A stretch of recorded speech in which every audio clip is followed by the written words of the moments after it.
canal in 1789, sorry, 1784, 1789. But this was George Washington's idea. George Washington was he was an engineer. George Washington wore many hats in his lifetime. First off, he was a farmer, owned a big farm in northern Virginia. He was the leader of our Revolutionary Army. He gained our freedom from England. He was the first president of the United States, and he was one heck of an engineer.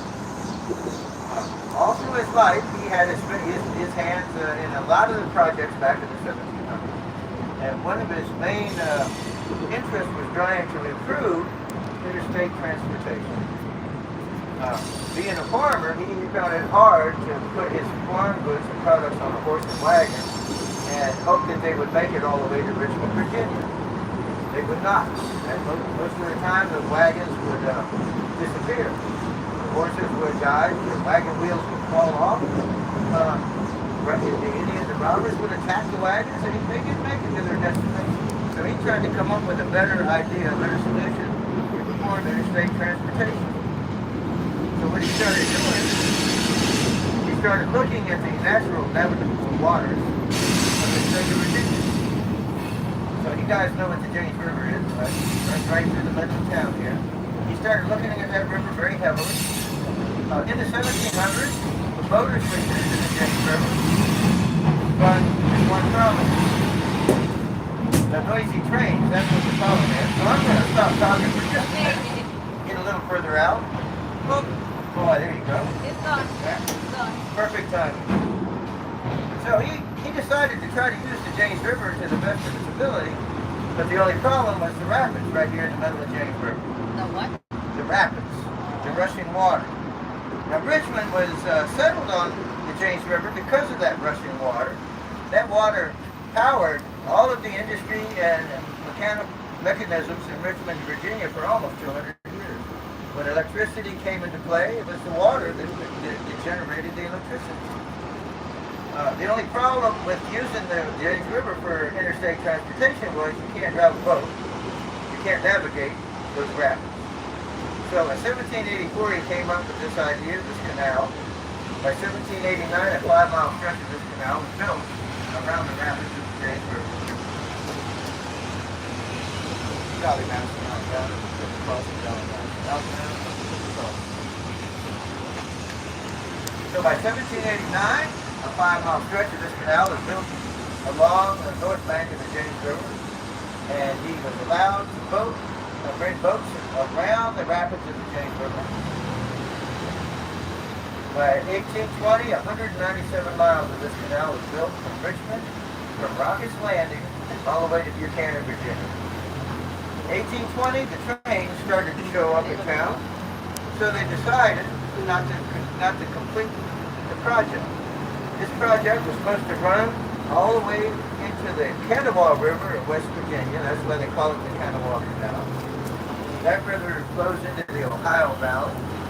And eventually this canal was going to connect Richmond with the Mississippi River. But when the trains got here, they realized that it was a waste of effort and money to keep building the canal, so they stopped.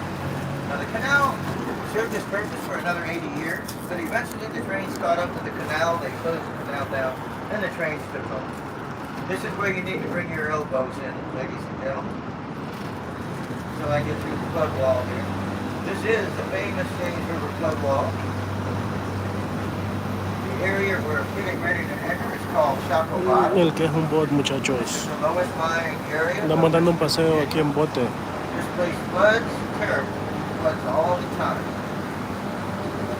So they built the flood wall. In 1770, Richmond became a city in 1734.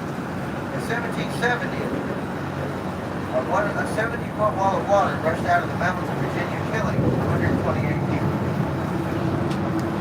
That would have been my excuse or ticket to move away from this river.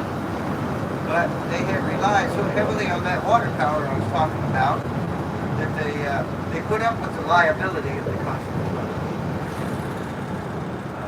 In 1980, a 30-foot wall of water rushed through Richmond on a beautiful sunny day like today, killing another 28 people. That's when, see all these big buildings up here? These big industrial buildings?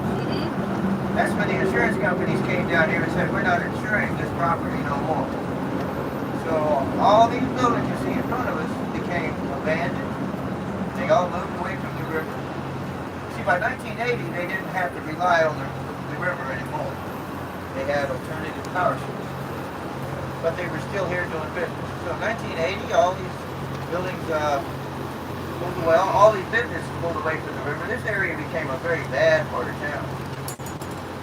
In 1988, Richmond was the most dangerous city in the United States of America. What? Yep. 1988. 1991, it was the murder capital of the United States.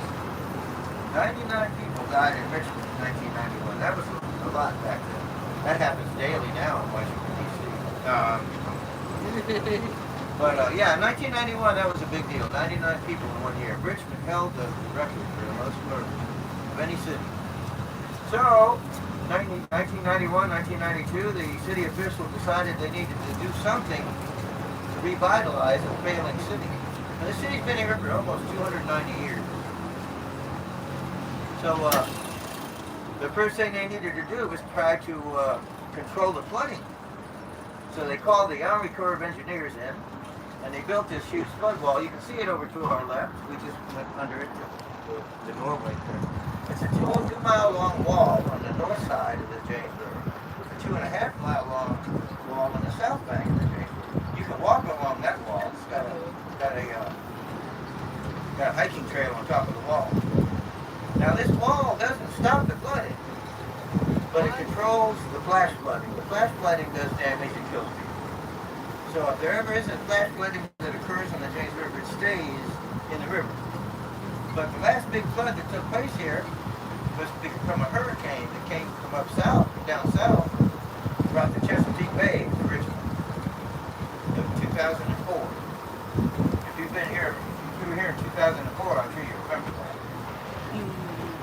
But the flash flooding is dangerous. The tidal flooding, you can see that coming. You can leave town. When the water starts to rise.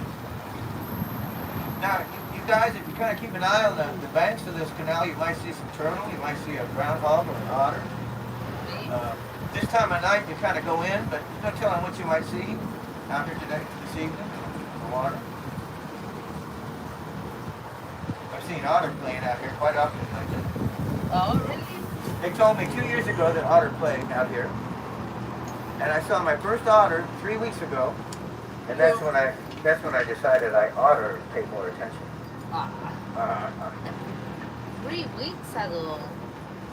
Like groundhog, fish, beautiful. There's a lot of turtle out here. We might see some. They tend to go in this time of night. But during the day, they're always out here basking in the sun. They're sitting on the logs. Turtle are cold-blooded creatures, so they soak up the sun during the day so they can stay warm at night. If you look over to the left here, you can see the flood wall still continues. We're right now coming up to an area called Church Hill, so that hills don't flood, so the flood wall doesn't have to go any further. Behind that flood wall is the old American Tobacco Company warehouse, and that's the home of the Holocaust Museum. Now that museum talks about the hardships that the Jewish race had to endure during the